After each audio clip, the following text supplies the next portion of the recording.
من الشيطان الرجيم. بسم الله الرحمن الرحيم.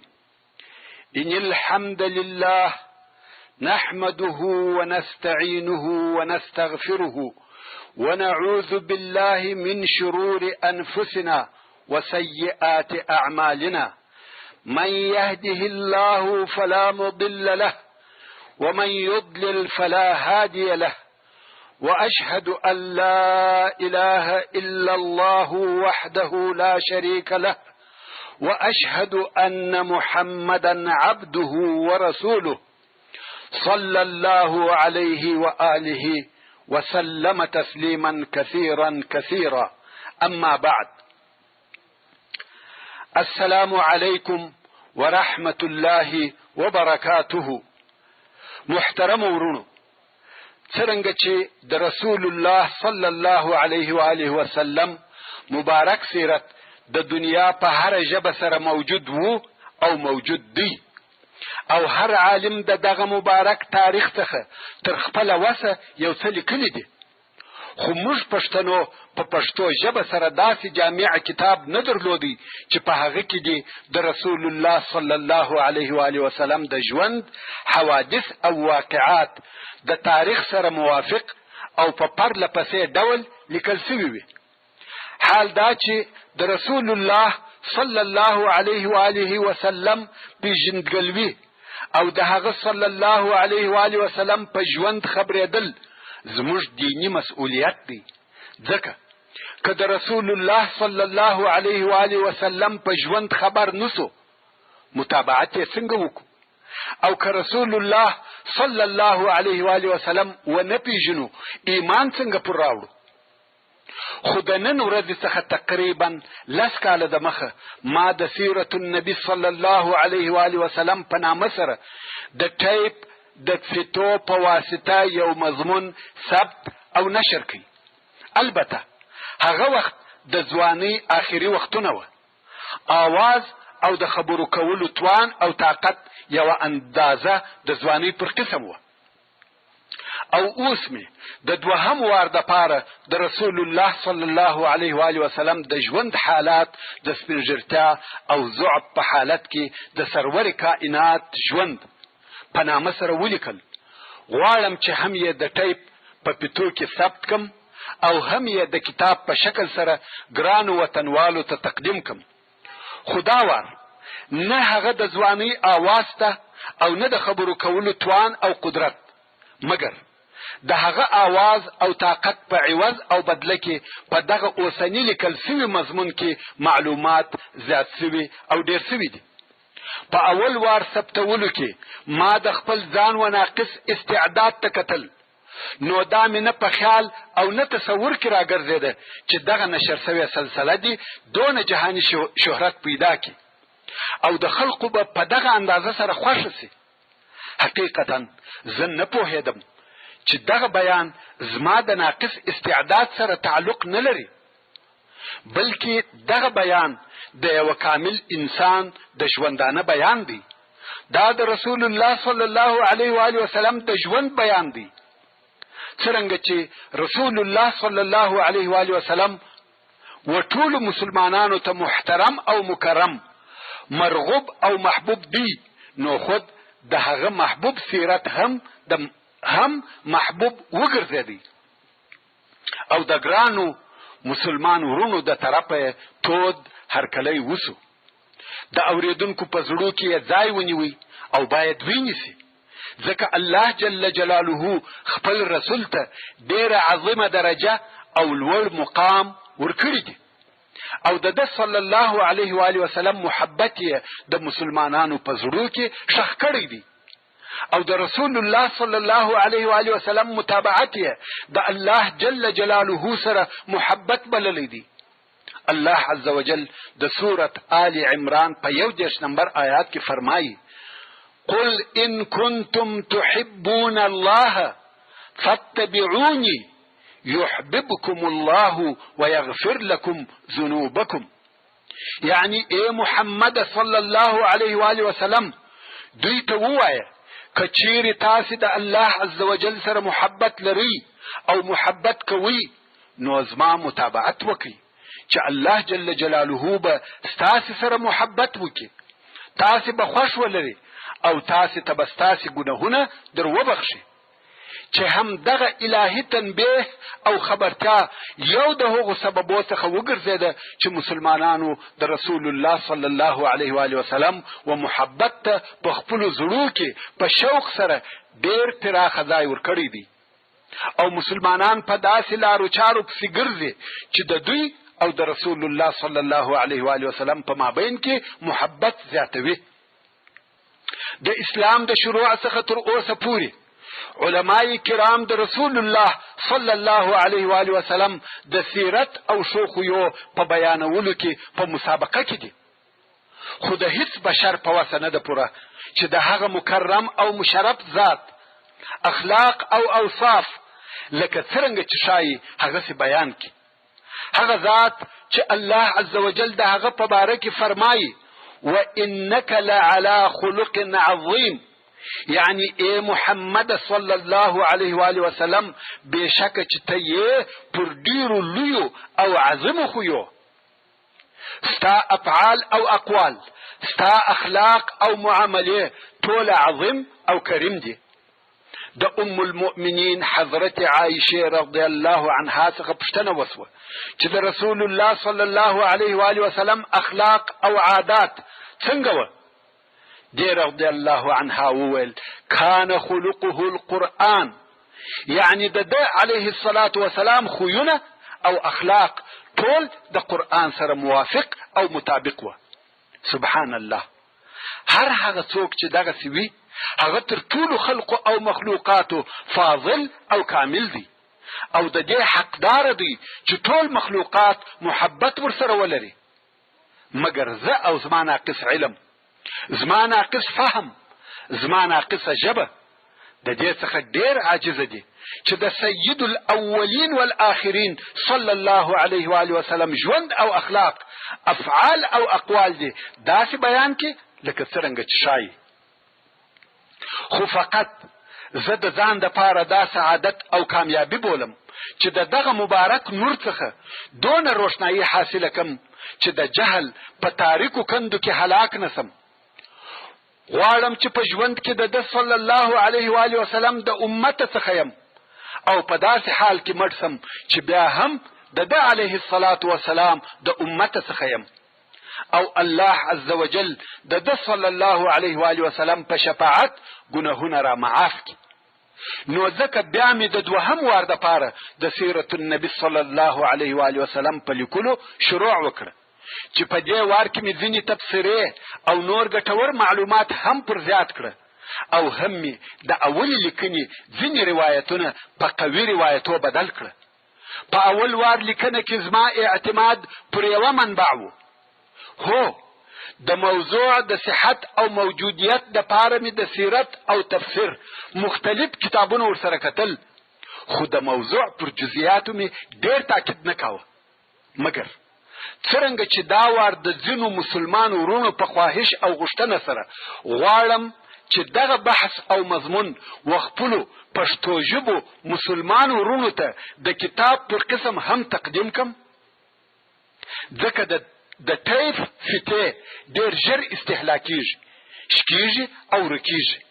مګر کتاب که څه هم ویل یا مطالعه کول یې د وخت د نیستوالي یا د نورو عذرو په سبب د فتو تر اورېدلو سخت او مشکل دي، خو د کتاب عمر زیات دی. نو په دغه امید غواړم چې د دغه لیکنې په سبب د دغه علمي خرمن د وږو ټولونکو څخه سم، او دا هم د یادونې وړ ده چې د سیرت النبي صلی الله علیه و آله وسلم په دا وار لیکنه کې مې تر هغه اول وار چې د فتو په واسطه نشر سوی و ډېر زیاتوب کړی دی، چې د مختلفو کتابو څخه مې ډېر علمي مضامین را نقل کړي دي، او په د مخني نشر سوي سیرت کې چې کم مضامین په اختصار سره لیکل سوي و، دا وار په صحیح شکل او تفصیل سره لیکل سوي دي، او په کومو ځایو کې چې سهوه پیښه سوې وه هغه هم د بشري توان او قدرت پر اندازه اصلاح سوې ده. ورونو، د سهوې معنا دا نه ده چې هغه معلومات بالکل غلط وه، یا هغه هم یو روایت وو د اعتماد وړ او لائق دی، مګر څرنګه چې دا وار د دې بحث څخه د کتاب جوړولو اراده لرم نو میزان ډیر ستړی کوي. د جملو ترکیب می تر خپل وسه اصلاح کوي، د واقعاتو تاریخ می تر یوې اندازې روښانه کوي، ضعیف روایتونه می په قوي روایتو بدل کړه، د مکرمو آیاتو ترجمه بیان شوه. هیله ده چې د ویونکو او اوریدونکو د خوشی سبب وګرځي. وما توفيقي إلا بالله وهو السميع العليم. بسم الله الرحمن الرحيم. الحمد لله موفق المؤمنين وناصر الموحدين ومرسل خير خلقه إلى العالمين، اصطفاه من خلقه ورزقه خير خصال وأتم الصفات من الحكمة والشجاعة والمروءة وجامع الصفات القيادة في أمور الدين والدنيا، والصلاة والسلام على سيدنا محمد بن عبد الله خاتم الأنبياء والمرسلين وقائد الغر الميامين، النبي الكريم الهادي الأمين الصادق المربي القائد، فأفضل الصلاة والسلام عليه وعلى آله وأصحابه وأزواجه وذريته ومن سار على نهجه إلى يوم الدين. أما بعد، ورونو دغه سلسله چې د سرور کائنات ژوند په نامه سره یادیږي، د محمد صلی الله علیه و آله وسلم د سیرت یعنی ژوند او اخلاقو، اقوالو او اعمالو په باره کې بیان کوي. دا سلسله د سید البشر خاتم الرسل صلی الله علیه و آله وسلم د عظیم او مبارک ژوند تاریخ بیانوي. د دې بیان څخه یوازې دا نه دی مقصد چې مسلمانان د خپل پیغمبر محمد مصطفی صلی الله علیه و آله وسلم په مبارک حیات خبر سي، بلکې په دې خبرتیا کې نور ډېرې مهمې فائدې هم شته چې په ښکاره سره وچاته نه معلومیږي. محترم ورونو، د رسول الله صلی الله علیه و آله وسلم د سیرت د بیانولو، لیکلو، اوریدلو او زده کولو څخه یوازې دا غرض او مقصد نه دی چې د تاریخ په قصو خبر سو، یا دا چې عجیبې او غریبې قصې یا نادره معلومات بیان سي. نو ځکه موږ مسلمانانو ته دا نشایي چې د سیرت اوریدل او زده کول د تاریخ پر قسم واورو یا ځان په خبر کو، او سیرت ته هم په داسې سترګه وکتل سي لکه د یوه خلیفه ژوند یا د یوه پاچا تاریخ یا د تیرې سوې زمانې معلومات،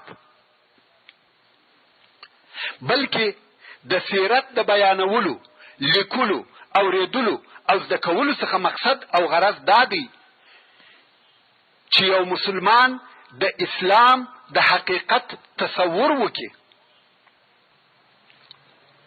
هغه اسلام چې د رسول الله صلی الله علیه و آله وسلم د ژوند څخه مبادئ او احکام، قواعد او اساس راوتلي او استنباط شوي دي.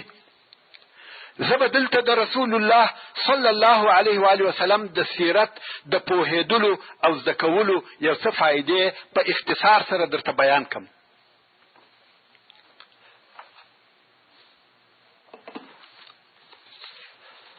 اول، د رسول الله صلی الله علیه و آله وسلم نبوي شخصیت پیژندل. که څوک د رسول الله صلی الله علیه و آله وسلم د ژوند په هغه کیفیتو او حالاتو خبر سي چې پر رسول الله صلی الله علیه و آله وسلم تیرېده، دا به یقین سي چې رسول الله صلی الله علیه و آله وسلم یوازې عبقري یا نابغه نه و چې د ده علیه الصلاة وسلام نبوغ دی په خپل قوم کې لوړ او دغه مقام ته ورساوه، بلکې تر نبوغ او عبقریت د مخه د الله جل جلاله رسول دی چې الله عز وجل یې په وحی سره تائید او تاکید کاوه او الهي توفیق ورسره ملګری و. نو موږ محمد صلی الله علیه و آله وسلم د رسول الله په صفت پیژنو. دوهم، د سیرت د پوهېدلو دوهمه فایده دا ده چې انسان په خپل حضور کې د کامیاب ژوند د ټولو عمرو دپاره بلکې د شرافت د ژوند دپاره یو اعلی مثال وویني چې هغه صلی الله علیه و آله وسلم ژوند چې د هغه صلی الله علیه و آله وسلم ژوند د خپل ځان دپاره قانون او تګلاره وګرځوي، په هغه پورې لاس ونیسي او په هغه پسې اقتدا وکړي. په دې کې هیڅ شک نشته که یو انسان هر څونه په یوه مثل اعلی پسې وګرځي، په یوه داسې رهنما او لارښوونکي پسې وګرځي چې د ژوند په ټولو چارو کې دې کامل او مثل اعلی وي، بېله شکه دغه پوروالی او کمال د رسول الله صلی الله علیه و آله وسلم په ژوند کې پیدا کولی شي، ځکه الله جل جلاله د ټوله بشریت دپاره قدوه او لارښوونکی بللی دی. الله عز وجل فرمایي لقد كان لكم في رسول الله اسوة حسنه. دریم، د رسول الله صلی الله علیه و آله وسلم د سیرت د خبرېدلو او زده کولو په واسطه انسان د کتاب الله په مفاهیمو او مقاصدو پوهېدلی شي، ځکه د قرآن مجید د ډیرو آیاتو ترجمه په هغه واقعاتو او حادثاتو سره معلومیږي کم چې دغه آیاتونه د هغه واقعو او حادثو په وخت او باره کې نازل شوي دي. نو تر څو چې وچاته د هغه واقعاتو حالات معلوم نه وي، د قرآن مجید په معنا او مقصد نشي پوهېدلی، ځکه د قرآن کریم ډېر آیاتونه د یوې خاصې واقعې یا خاص بیان دپاره چې په هغه وخت پورې تعلق لري نازل شوي دي. نو ځکه ترجمه یې تر هغو نشي معلومېدلی چې وخت د نزول او سبب د نزول یې معلوم نشي، او د آیاتو د نزول سببونه تر هغو نشي معلومېدلی تر څو چې د محمد مصطفی صلی الله علیه و آله وسلم ژوند او سیرت را معلوم نشي. څلورم، د سیرت په معلوماتو سره مسلمان د اسلامي صحیح ثقافت او معرفت ډېره حصه ځای کولی شي.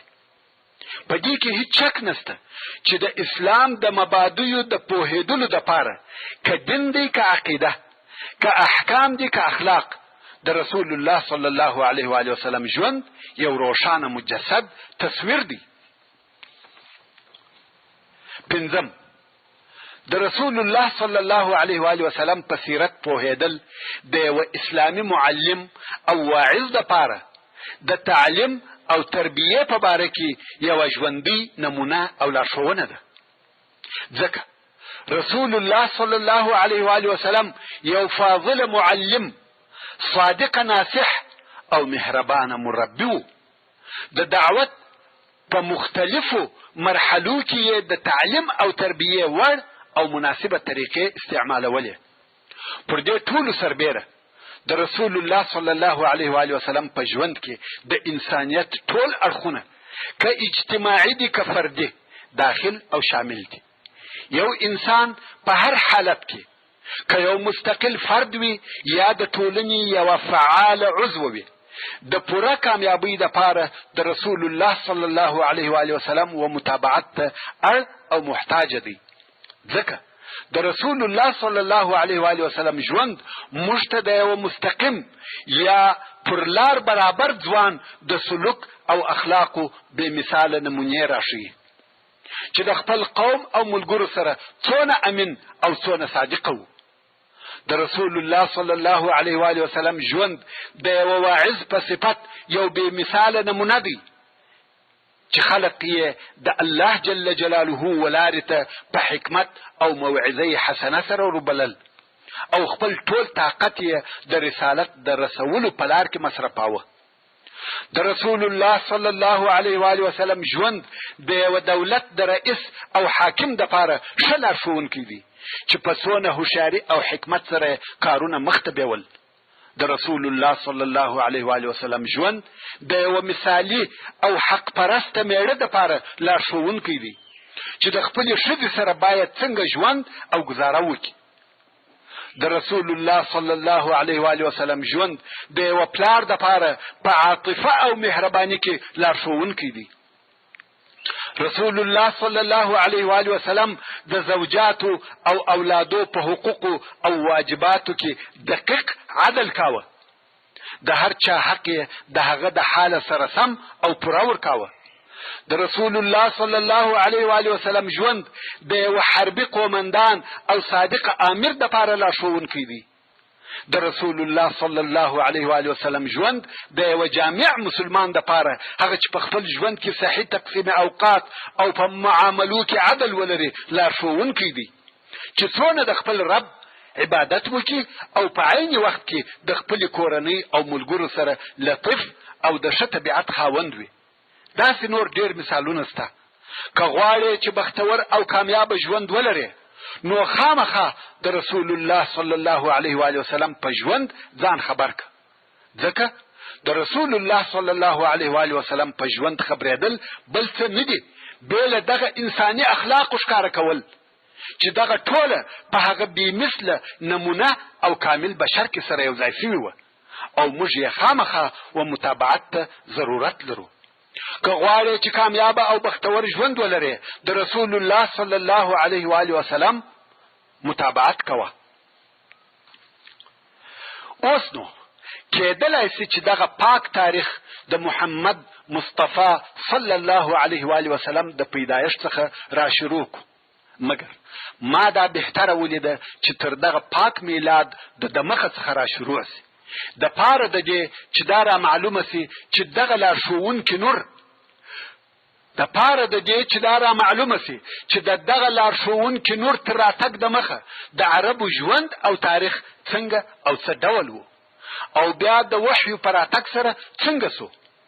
هغه تغییر چې د رسول الله صلی الله علیه و آله وسلم د رسالت په واسطه یوازې په جزیرة العرب کې نه بلکې په ټول عالم کې راغلی دی لوی او مهم تغییر دی. خو انسان ته دا فرق تر هغو نسی معلومېدلی تر څو دغه پاک سیرت معلومات ورته ونسی. او شروع هم ډیره سخته ده. نه پوهېږم چې د کم ځای څخه یې را شروع کم، ځکه د مخه تر اسلام د عربو تاریخ ډیر اوږد او لوی تاریخ دی. خو ما بهتره ولیده چې د هغه ځای څخه شروع په وکم کم چې الله عز وجل خپل معزز پیغمبر ابراهیم علیه السلام امر کوي چې خپل ښځه هاجر رضی الله عنها او د دې هغه کوچنی د جزوی اسماعیل علیه السلام بوزه او په مکه مکرمه کې پرېږده چې دغه مکه بیل اوبو او بیل زراعت یو خالی ډبرینه شله ده او هغه وخت کعبه شریفه هم نه و جوړه سوې، ځکه کعبه شریفه بیا په وروسته کې ابراهیم علیه السلام جوړه کړه. نو دغه شیله چې نوم یې مکه یا بکه دی یوه خالي شیله وه چې نه هلته انسانان وه او نه د انسانانو د ژوند کولو شرایط موجود وه. هلته نه اوبه وې نه زراعت، نه کلی و نه کور، فقط غرونه او ډبرې دي. نو د الله جل جلاله په امر ابراهیم علیه السلام د خپل ښځې او کوچني زوی سره د فلسطین څخه و مکې مکرمې ته راغلی او هلته د بیت الله الحرام د مځکې سره خپل زوجه هاجر او خپل کوچنی زوی اسماعیل علیه السلام پر وچ دشت پرېښول او دی رهي سو. هاجر رضی الله عنها په تعجب کې سوه چې موږ څنګه دلته پرېږدې؟ دلته خو نه اوبه شته نه خوراک، نه انسانان شته نه زراعت، نه کلی شته نه کور، او زما سره دغه کوچنی د دې هلک را سره دی. نو یې پسې ورغږ کړه موږ څنګه دلته پرېږدې؟ ابراهیم علیه السلام هیڅ غږ ونه کړي. دې بیا پوښتنه ځینې وکړه او د علیه السلام غږ نه کاوه. خو په آخر کې دې پوښتنه ځینې وکړه آیا الله جل جلاله امر کړی یې چې موږ دلته پرېږده؟ ابراهیم علیه السلام ویل هو. دلته نو هاجر علیه السلام د هغه واقعي مسلمانې پر قسم چې اعتماد او توکل یې یوازې پر الله جل جلاله وي په پوره یقین سره وویل الله مو نه ضایع کوي، څرنګه چې دا د الله جل جلاله امر دی او الله عز وجل پر خپل بندگانو رؤوف او رحیم دی. نو بیله شکایت او تشویش کښېنستل او ابراهیم علیه السلام رهیسو. تاسو ته خو هغه مشهوره قصه در معلومه ده، کوم وخت چې د هاجر علیه السلام سره هغه د دې موجودې اوبه کومې چې ابراهیم علیه السلام ورپرې ایښې وې خلاصې سوې، نو دا د اوبو د پیدا کولو دپاره ولاړه سوه چې یا به دلته اوبه پیدا کم او یا به یو څوک ووینم، او خپل زوی یې د دغه اوسني زمزم د څا د منطقې سره پرېښاوه چې البته هغه وخت نه څا و نه اوبه. خو دا د صفا و غونډۍ ته وختل او بیا د مروه غونډۍ ته ولاړه. دغه د اوبو په طلب کې یې اووه واره د صفا او مروه په مابین کې تګ او راتګ وکړي. ورونو، دغه د دې تګ او راتګ زموږ په دین کې د حج کوونکو او عمره کوونکو دپاره دیني شعار وګرځېدی او دا د دغه مؤمنې ښځې یاد دی. اسلام و مؤمنې ښځې ته دغه اندازه شرف ورکړی دی چې د قیامت تر ورځې به نه هېرېږي. بیبي هاجر علیه السلام په دغه تګ او راتګ مشغوله وه چې هلته جبریل علیه السلام د اسماعیل علیه السلام د پښو سره د الله عزوجل په امر دغه مځکه چې اوس هلته د زمزم څا دی په خپل وزر ووهل. مځکه وچاوده او اوبه ځینې راووتې. دا هغه د زمزم د ښکاره کېدو شروع او ابتدا ده او دلته په دغه غرو کې د اول وار دپاره اوبه پیدا سوې.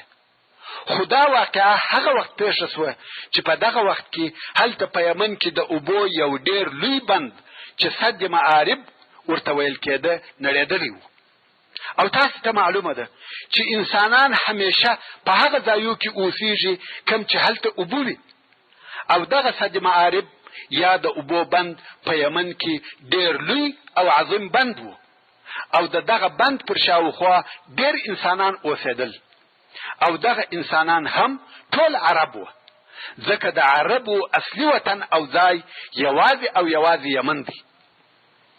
بې له هغه کوچي عربو څخه چې یوې خوا او بلې خوا ته بتله، نور ټول عرب یوازې په یمن کې و، بل ځای نه اوسېده. نو ځکه د اصلي عربو اصلي وطن یوازې یمن دی او بیا د هغه ځای څخه د دغه بند د نړېدو په سبب چې اوبه نیستې سوې د عربو یوې خوا او بلې خوا ته کوچ کړی دی. کوم وخت چې سد معارب ونړېدی، عرب د رزق د طلب دپاره وپاشل سوه او هرې قبیلې د ځان د اوسېدلو دپاره یو منطقه اختیار کړه. د مثال پر ډول د ثقیف قبیله و طایف ته ولاړه او طایف یې د ځان وطن وګرځاوه. غساسینه د شام و شاوخوا ته ولاړه او د مناظره قبیله د عراق و شاوخوا ته ورسېده. دغه رنګه ټول عرب د لوږې او د رزق د طلب په سبب د خپل اصلي وطن څخه چې یمن دی یوې خوا او بلې خوا ته وویشل سوه. اوس چې جبریل علیه السلام مځکه په وزر ووهل او د زمزم اوبه پیدا سوې، بیبي هاجر علیه السلام دلته اوسېږي. عادت داسې دی چیرې چې اوبه وي هلته مرغان هم وي. د دغه اوبو په سبب مرغان پیدا کیږي او سره راټولیږي. نو د زمزم د اوبو په سبب په دغه منطقه کې مرغان هم په هوا ګرځېدل. په دغه وخت کې د عربو یوه قبیله چې د جرهم قبیله نومېده د یمن څخه کوچ کړی دی او رهي دی چې چیرې به اوبه پیدا کړي او هلته واوسېږي. دغه قبیله نږدې و دغه شیلې ته چې مکه نومېده تېرېده. ویلې ده چې په هوا مرغان ګرځي. ویل دا مرغان دلته د کومې خوا راغلي دي؟ دلته خو هیڅ وخت اوبه نه وې. نو یې نفر ولېږل چې ولاړ سئ شاوخوا وګورئ، شاید دلته اوبه پیدا سوي وي. نفر چې ولاړه اوبه یې ولیدې او د قبیلې و مشرانو ته خبر راوړي چې هو دلته اوبه سته. د قبیلې مشران اوبو ته ورغله او هلته د اوبو سره هاجر او اسماعیل علیهم السلام ولیدل چې فقط یوه ښځه او یو کوچنی هلک دی، نور هیڅوک نسته. څرنګه چې دا خلق د همت او مړانې خاوندان و، نو یې د زمزم اوبه د هغې څخه په زور قبضه نه کړې، بلکې اجازه یې ځینې وغوښتل چې موږ به دلته واوسېږو. اوبه خو ستا دي او موږ به تا ته د دغه اوبو په مقابل کې اجوره درکوو. د دې هم خوښه سوه او دوی ته د اوسېدلو اجازه ورکړه. د الله عز وجل قدرت ته وګوره. اوبه یې ورته پیدا کړې او د نور رزق سبب هم پیدا سو، ځکه نور د معیشت شیان یې هغو پر ذمه واخیسته. اوس نو دغه د عربو قبیله چې جرهم نومېده په مکه مکرمه کې سکونت شروع کړي او دا ځای د ځان دپاره وطن وګرځاوه او د زمزم د اوبو دپاره یې یو حوض جوړ کړي. تر دغه وخته خو لا کعبه شریفه نه ده جوړه سوې او اسماعیل علیه السلام چې عرب نه دی او عربي ژبه هم نه ده زده، ځکه ابراهیم علیه السلام دوی د فلسطین څخه دلته مکې مکرمې ته راوستلي وه، نو عربي ژبه دغه د جرهم د قبیلې څخه زده کړه. او کم وخت چې اسماعیل علیه السلام لوی سو، ښځه هم د دغه قبیلې څخه وغوښته، نو ځکه د اسماعیل علیه السلام اولادې ته عرب مستعرب ویل کیږي چې اصلا عرب نه وه او بیا عرب سوه. همدارنګه زموږ پاک پیغمبر محمد مصطفی صلی الله علیه و آله وسلم د اسماعیل علیه السلام د اولادې څخه دی او بیا نو ابراهیم علیه السلام کله ناکله څه موده ترمنځ دلته راتلی، د خپل زوی او خپلې ښځې بیبي هاجر علیه السلام خبر یې اخیستی او بیرته به ولاړی، تر څو چې اسماعیل علیه السلام 14 کلو ته ورسېدی. نو د الله عز وجل د طرفه و ابراهیم علیه السلام ته د کعبې شریفې د جوړولو امر وسو چې ته او ستا زوی اسماعیل علیه السلام کعبه شریفه جوړه کړي او دوی هم کعبه شریفه جوړه کړه. خو کوم وخت چې الله عز وجل و ابراهیم علیه السلام ته د کعبې شریفې د جوړولو امر کاوه، ورته وویل سوه چې د آدم علیه السلام پر بنا یې جوړه کړه. الله عز وجل د سورت آل عمران په 96 نمبر آیات کې فرمایي: ان اول بیت وضع للناس للذي ببکه، یعنی خامخا هغه اول کور د الله جل جلاله چې د خلقو د پاره ایښول سوی دی هغه کور دی چې په بکه کې واقع دی. ورونو اصلا کعبه شریفه د آدم یا شیس ابن آدم علیه السلام په زمانه کې جوړه سوې ده او بیا د نوح علیه السلام په طوفان کې ونړېده. څرنګه چې کعبه شریفه د الله جل جلاله اولنی کور دی، نو خود د خلقو د عبادت د پاره د الله عز وجل اول کور بلل کیږي. او کوم وخت چې ابراهیم علیه السلام د کعبې شریف اساس یا تاداو کندی، واقعا یې په مځکه کې هغه د آدم علیه السلام اساس پیدا کړي او پر هغه اساس یې جوړ کړه. دا د کعبې شریفې د جوړولو ابتدا او شروع سوه.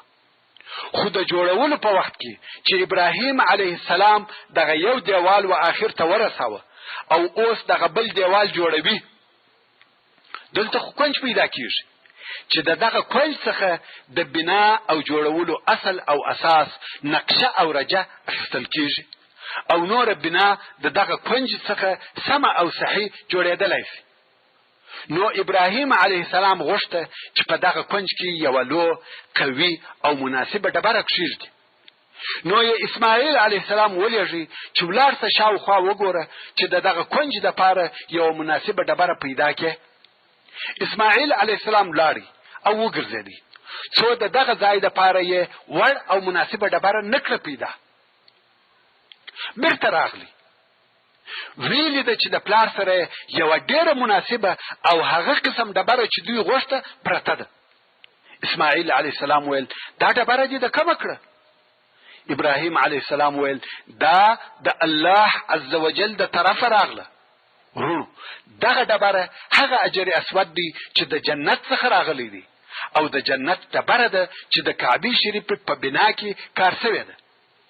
کعبه شریفه دغه ډبرې څخه په صحیح بنا سره جوړه سوه او ابراهیم علیه السلام چې به یو څه دیوال جوړ کړي نو به شاته ولاړ او د یو څه لرې فاصلې څخه به ورته کتل چې آیا دیوال سم دی، کوږ خو نه دی او دلته به ښه وخت ولاړ و، فکر به واهه.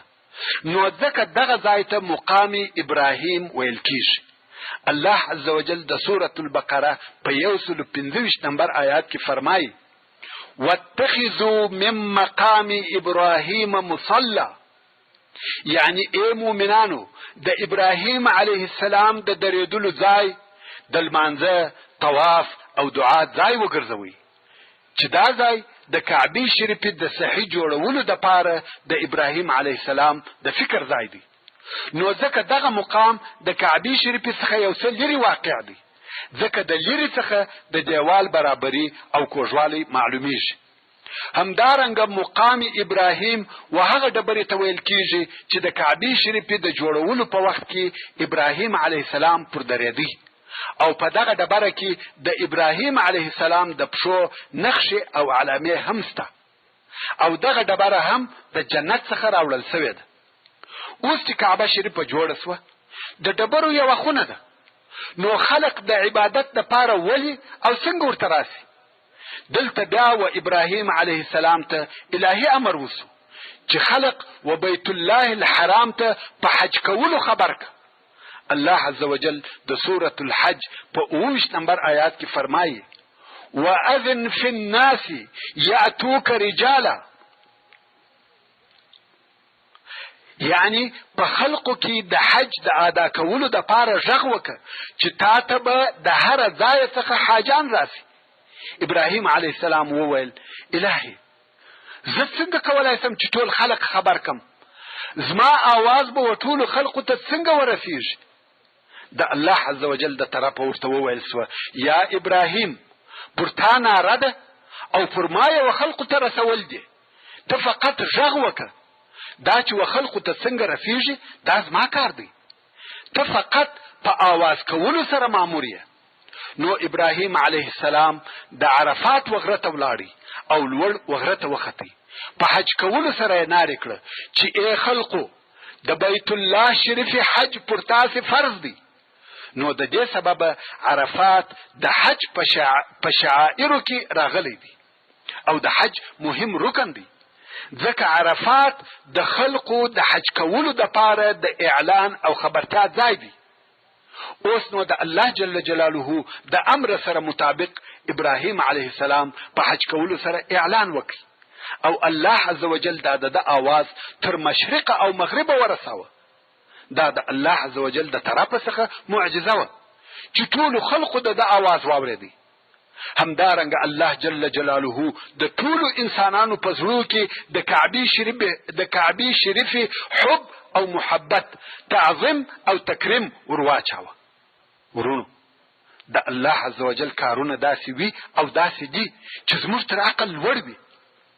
او بیا نو خلق د حج کولو د پاره د دنیا د اطرافو څخه خاصتا د جزیرة العرب څخه په ډلو ډلو همیشه ورته راتله حج او د الله عز وجل عبادت به کاوه. هر کال حج کېدی، د کعبې شریفې تعظیم او احترام کېدی. دا د الله جل جلاله قدرت او معجزه ده، کنه د هیڅ انسان په واسه نه ده پوره چې د ډبرو و خونې ته دي دون عزت او اعتبار ورکړي. اوس نو کعبه شریفه معززه سوه او د ابراهیم علیه السلام دین نشر سو. توحید او د یوه الله عز وجل عبادت په خلقو کې شروع سو. ټول عرب د ابراهیم علیه السلام پر دین وه او د ټولو عقیده د وحدانیت وه. یوازې او یوازې د الله جل جلاله عبادت کېدی، هیڅ کافر او مشرک نو موجود. خو عمر دی تیریږي، څه وخت او زمانه پر دغه حال تیره سوه تر څو چې د خزاعه په قبیله کې د عمرو بن لحی په نامه سره یو نفر پیدا سو. ورونو خزاعه د عربو یو بله قبیله ده او دغه عمرو د دغه قبیلې رئیس او سردار و. دغه عمرو بن لحی د جرهم د قبیلې سره چې پر مکه مکرمه آمران و جنگونه شروع کړل. غواړي چې د کعبې شریفې تولا او د مکې مکرمې آمریت ځینې واخلي او د دغه دوو قبیلو په مابین کې ډېر لوی جنگ پیښ شو. خو په آخر کې د جرهم قبیلې ماته وخوړه او د مکې مکرمې تولا او آمریت د خزاعه د قبیلې لاسته ورغله. د دغه جنگو او ماتې په نتیجه کې د جرهم د قبیلې ډېر نفر د مکې مکرمې څخه ووتل او ځینې یې دالته پاته سو. په مکه مکرمه کې استوګنه کول، مګر کارونه او امریت ټول د خزاعه د قبیلې په لاس کې وه. خو کوم وخت چې د جنگ په جریان کې د جرهم قبیله په خپله ماته پوسوه، نو یې غوښته چې د خزاعه قبیلې ته په مکه مکرمه کې مشکلات او تکالیف جوړ کړي او د دوی ژوند ورسخت کړي، او دا تکلیف د اوبو په سبب ورته پیدا کړي. ورونو، هو د مکې مکرمې د ښار عزت او عظمت، لویي او حرمت په کعبه شریفه سره دی، خو د خلقو ژوند یې د زمزم په اوبو سره و. که اوبه مې وي بیا هلته ژوند تریخ وي. نو د جرهم قبیلې د دغه مقصد دپاره د جنگ په وخت کې د زمزم څا پټ کړي او هغه په کعبه شریفه کې پرتې خزانې یې سره د هغه 2 دانو اوسیو چې د سرو زرو څخه جوړې سوي وې او په کعبه شریفه کې پرتې وې، ټول ودغه وڅاته ور واچول او د څا یې هیڅ نقشه او علامه نه پرېښول. کوم وخت چې د خزاعه قبیلې د مکې مکرمې تصرف او امریت په لاس کې واخیستی، د زمزم د اوبو یې هیڅ اثر نه کوي پیدا، نو مجبوره سوه اوبه به د مکې مکرمې د باندې څخه راوړلې. د خزاعه قبیلې د مکې مکرمې امریت لاس ته راوړي، خو زمزم نو سور پات، ځکه هغه پټ او شخ کړه سو. تر هغه وخت ورک او پټ وو چې دوهم وار بیا زموږ د پاک پیغمبر محمد صلی الله علیه و آله وسلم نیکه عبدالمطلب وکیندی. ورونو، دا د زمزم د څا د پټېدو قصه وه چې پر مکه مکرمه د خزاعه د قبیلې د تسلط په سبب د جرهم د طرفه پټ سو، او پر مکه مکرمه د خزاعه د قبیلې تسلط تر 300 یا په بل روایت تر 500 کلو پورې دوام کړی دی. خو په شروع کې د خزاعه د قبیلې مشر او رئیس چې عمرو ابن لحی نومېدی د مکې مکرمې حاکم مطلق وګرځېدی او د ده د امر څخه هیڅ سرکشي او نافرمانی نه کول. دغه عمر ډېر مالدار او سخي سړی و. د حاجانو خواړه یوازې د خپل مال ورکول او د حاجانو د پاره اوبه هم یوازې د خپل مصرف برابرول. او دا هم تاسو ته معلومه ده چې د زمزم د پټېدو په سبب اوبه د مکې مکرمې د باندې او د لیرو ځایو څخه راوړل کېدې. خدا کارونه د پر خپل غاړه اخیستي وه او دغه عمرو ابن لحی دونه معتبره و چې هر امر یې د خزاعه پر قبیلې او د مکې مکرمې پر اوسیدونکو او د مکې مکرمې حاجانو داسې قبلاوه لکه دینی او شرعي اوامر. هیچا د امر نافرمانی نه کول. یو وخت د وختو دغه عمرو ابن لحی و شام ته په سفر لاړی او هلته د شام په حدودو کې یو قبیله و چې د عمالیق قبیله نومېده، او دا قبیله بت پرسته و، د بوتانو عبادت یې کاوه. خو تر دغه وخت عربو نه بوتان پیژندل او نه د بوتانو عبادت کاوه، بلکې ټول موحدین او د حضرت ابراهیم علیه السلام پر دین و. نو دغه عمرو ابن لحی د عمالیق د قبیلې څخه پوښتنه وکړه چې دا څه شي دي؟ هغه ورته وویل چې دا الهه او خدایان دي، کوم وخت چې پر موږ لوږه او کاختي راسي ډوډۍ راکوي، او کوم وخت چې یو قوم پر موږ حمله وکړي او جنگ را سره کوي دوی زموږ کومک کوي، بارانونه را باندې اوروي او بالاخره الله ته مو نږدې کوي. عمرو ابن لحی ډېر په تعجب کې سو او دا خبرې یې پر دماغ برابرې ولګېدې. نو ویل ما ته هم یو بت راکړي، شاید چې زموږ کومک هم وکړي، ځکه موږ په مکه مکرمه کې اوبو ته ډېر ضرورت لرو. دوی ویل ښه دی. نو یو ده ته یو بت ورکړي چې هبل نومېدی. دا هغه اول بت دی چې و جزیرة العرب ته داخل سو. عمرو ابن لحی دغه بت و مکې مکرمې ته راوړي او په کعبه شریفه کې یې کښېښاوه. خلق یې د دغه بت په عبادت امر کړ، خلقو یې هم دا امر ومانه. اوس نو عمرو ابن لحی نوي اوامر صادروي چې هغه اوامر یې د توحید او د ابراهیم علیه السلام د دین څخه مخالف و.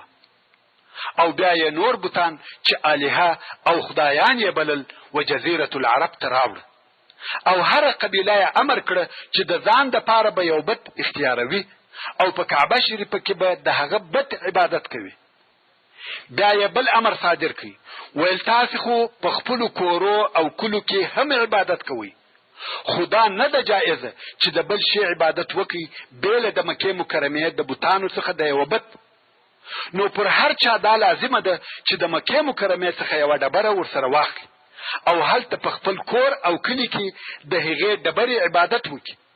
عربو هم دا امر ومانه او هر یوه د مکې مکرمې څخه یوه ډبره ورسره واخیسته او هلته په خپل کور کې به و هغې ډبرې ته عبادت کاوه، حتی د هغې ډبرې عبادت به کاوه چې دا نو په عربو کې د توحید پر ځای د بوتانو د عبادت شروع او ابتدا وه. د عمرو بن لحی په امر سره بت پرستی شروع سوه. رسول الله صلی الله علیه و آله وسلم د دغه عمرو بن لحی په باره کې فرمایي رأيت عمرو بن عامر بن لحي الخزاعي يجر قصبه في النار. يعني عمرو بن عامر بن لحي الخزاعي مې ولیدی چې خپلې کلمې په اور کې کشوي. دا ولې؟ ځکه دی هغه څوک دی چې د عربو دین ته یې تغییر ورکړي. تر دغه دمخه ټول عرب پر توحید او لطفا فتا واړوه.